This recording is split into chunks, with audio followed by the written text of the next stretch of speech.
Hello everybody and welcome back to another video. In today's video, we're going to be taking a look at Origin Forme Dialga VSTAR featuring the new Ho-Oh V that was revealed yesterday. They'll be releasing in Japan on September 2nd, I believe, in the Incandescent Arcana set. And Ho-Oh V has a ability that is very similar to other Ho-Oh V, or just Ho-Oh cards, called Rebirth Flames. So once on your turn, if this card is in your discard pile, you may put it on your bench and attach up to 4 basic energy cards to your discard pile to it. And if you use this ability, your turn ends. So it lets you put it from your discard pile on your bench and attach 4 basic energy to it, any type you want. And then your turn ends. Now this goes very well with Dialga because Dialga really wants to be able to get energy into the discard or just into play as fast as possible. And Ho-Oh, obviously, 4 energy is a lot. That is a huge amount of acceleration.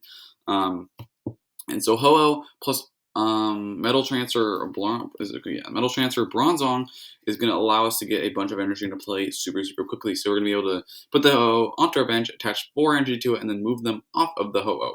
And I'd be thinking, well, what if they just boss and knock out our Ho-Oh V? Well, then we are going to be running 3 copies of Diancie, something that when Dialga first came out was conceptualized to be running a heavy Diancie. This build is actually running heavy Diancie because you do not want your Ho-Oh getting bossed. And if your Ho-Oh gets bossed and knocked out, you're pretty much losing that game. So we have the Diancies to help prevent that. And yes, that's the deck idea. Let's just get right into the list, starting off with a 2-2 Dialga line. As we've seen with most Dialga decks, only running a 2-2 line because the idea behind the Dialga is once you get a single Dialga set up, it's nearly unstoppable, allowing you to take an entire extra turn with Star Cronos and just an attack that can just straight up one-hit KO things if you have enough energy in play. If you need to, you're able to set up another Dialga V-Star. You also have an alternate attacker in a Zamazenta. But for the most part, our deck is focused around Dialga and setting up a single Dialga with a whole lot of energy on it. And we also have 2 copies of Ho-Oh V as well, because this is how we're getting the energy in play, obviously putting it for discard pile onto our bench and charging 4 energies onto it. And we'll be able to move this energy off of the Ho-Oh onto the Dialga. And speaking of moving those energies off of the Ho-Oh, actually, I should mention, the Ho-Oh does actually have an attack called Rainbow Burn for 4 colorless that does 100 damage and 30 more for each different type of basic energy attached.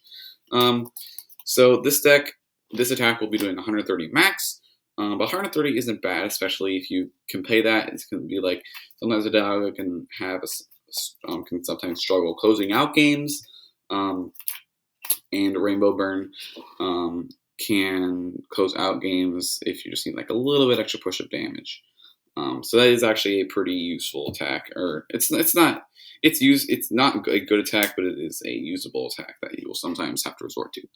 Then we have 2 copies of Bronzong as well as 2 copies of Bronzor.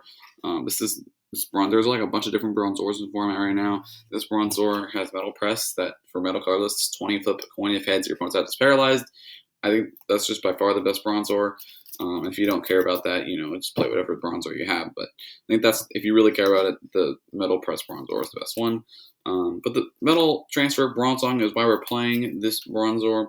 The Metal Transfer Bronzong allows you to move your metal energy freely around your board, so obviously off of the Ho-Oh onto your Dialga, or even off of your Dialga. If you only need to hit a certain amount of damage, you can save those energies on the board if that Dialga does go down. Next, 3 copies of Diancie. And this is how we're going to prevent our Ho-Oh from being bossed. Like I said, if our Ho-Oh gets bossed, the turn we use the ability on it to put it back onto the bench. If that thing gets bossed and knocked out, we instantly lose the game. We cannot have that happening, and a Diancie will prevent the bosses from going onto our Ho-Oh. And we have a couple other Pokemon. We have 1 copy of this new Zamazenta. It's just a regular single prize Pokemon, but a pretty solid attack.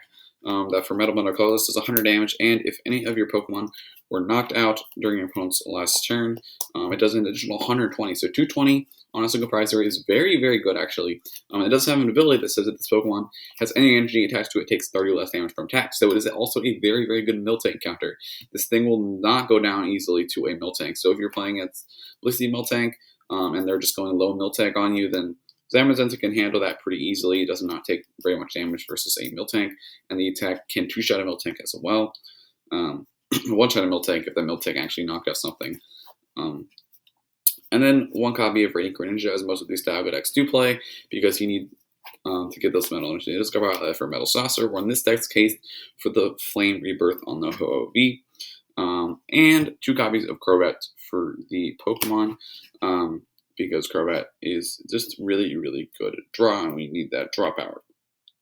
For supporters, we're running 4 Research and 4 Boss. Now, the reason for the 4 Boss is because Dialga, if you get the V-Star power going quick enough, what you can do is you can Boss KO their Pokemon that they're trying to evolve into their attacker, like a Palkia V, and then use a second boss to KO their other, like Palkia V-Star, that they already have up and attacking on the second turn you get from Star Cronos.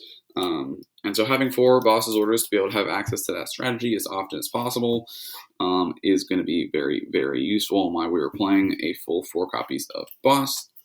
Then we only have one other supporter, and that's 1 copy of Thornton, which is a new supporter card. It's going to be coming out in Lost Origin. It says choose a basic Pokemon in your discard pile, switch with one of your basic Pokemon to play, and then all energy turns in play damage counter special conditions remain onto the new Pokemon. So this allows you, if you need to, you can turn a Ho-Oh into a Dialga V in the discard pile and then V-Star evolve it. Things like that. Also lets you turn like a Crobat into a Dialga V because you have no Scoop Eminence. So you can, if you need the bench space to start developing a second Dialga V-Star, Thornton allows you to do that, clear the bench space and turn it into a Dialga. It just has a bunch of really good uses with the Thornton. And that's it for the supporters. Next, item cards. We're playing a super aggressive engine with 4 Quick Ball, 4 Ultra Ball, so we can get all those energy cards in the discard pile. Like I mentioned, this deck just wants to get a bunch of energy cards in the discard pile.